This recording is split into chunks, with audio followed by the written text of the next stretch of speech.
So, you took up the guitar and you're feeling a little stuck because you're not making the progress that you'd like to see. In this video, I share my best advice on how you can get better at playing guitar. Hint, hint, it's not about perfection. Welcome back to Relax Learn Guitar. I'm Kevin and this is Maggie May. Anxiously, can you fit two in there? There you go. My wife Vicky's behind the camera. Hello. Let's get started on this video and help you guys play some more guitar and get better at it.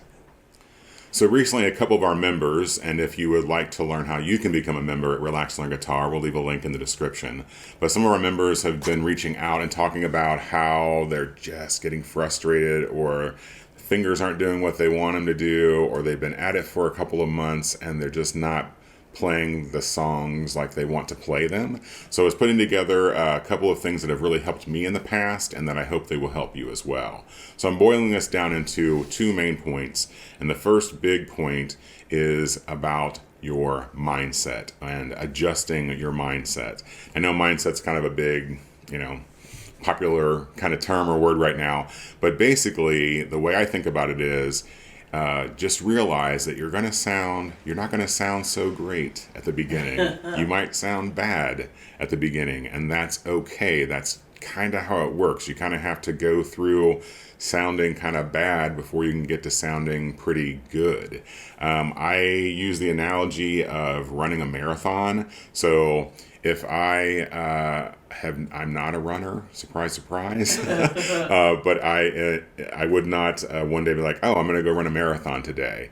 And playing the guitar is kind of like running a marathon. You have to prepare for it. It's not about walking out the door and running 26 miles or ever how many miles that it is. Right. There's steps to it. So adjusting your mindset and realizing it's okay to sound bad, and by sounding bad, I'm going to eventually sound good. To walk before you run.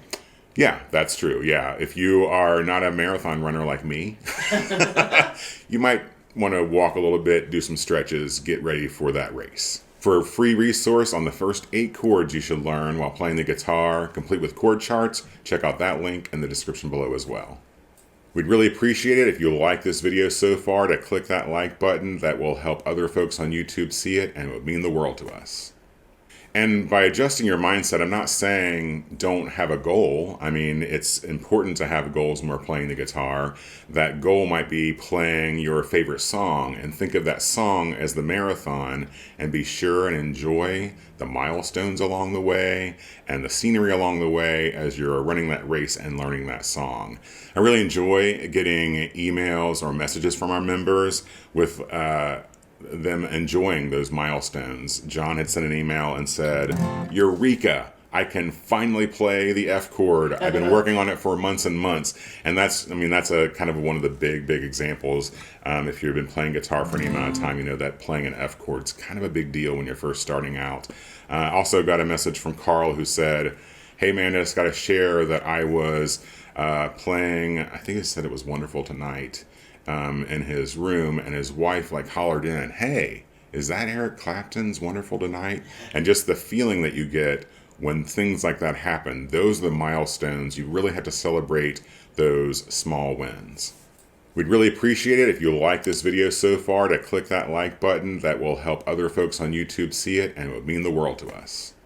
So a really good way to celebrate those small wins is to compare yourself to your past self. And this one is neither of these I'm going to say is super easy, but it's a good thing to keep in mind to kind of get you in the right direction.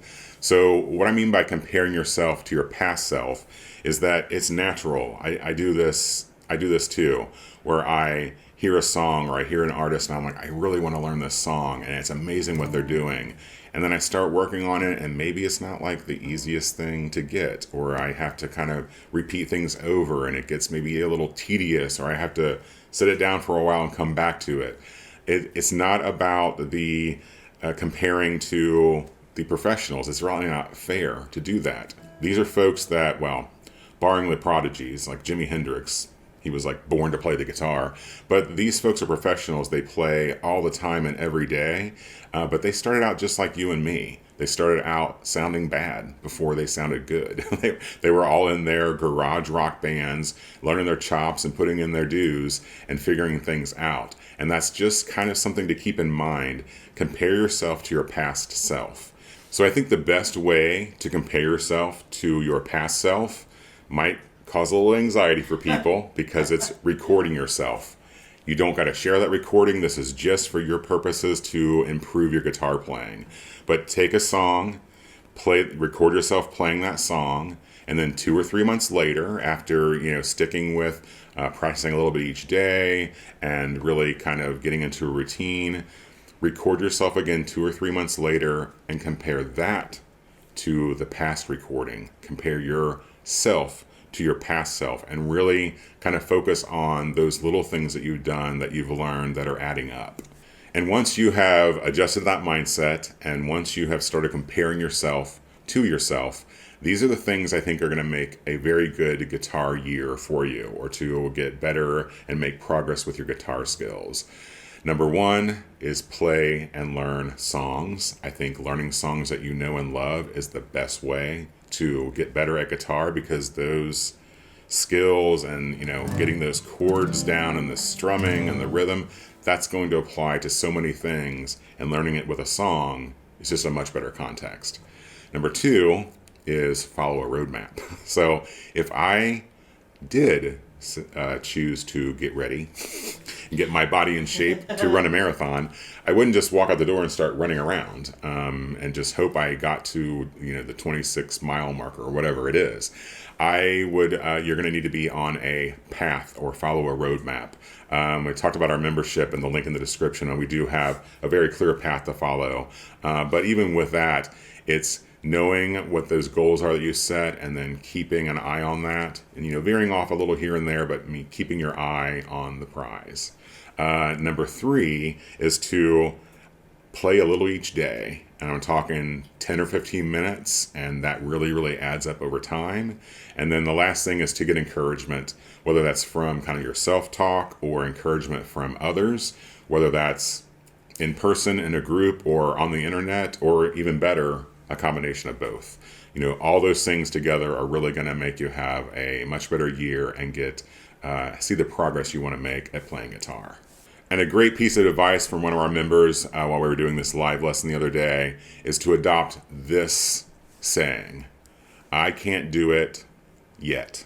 So you might not be able to play a clean C chord, or you might not be able to stretch your fingers and get them to lay the right way for this G chord, or you might struggle with your up strums, but you can't do it yet.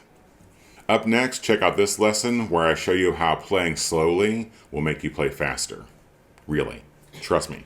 Remember that Vicky and Maggie and I appreciate your views, your support here on YouTube. We'll see you for the next lesson, and until then, also remember that you're never too old to learn. Take care.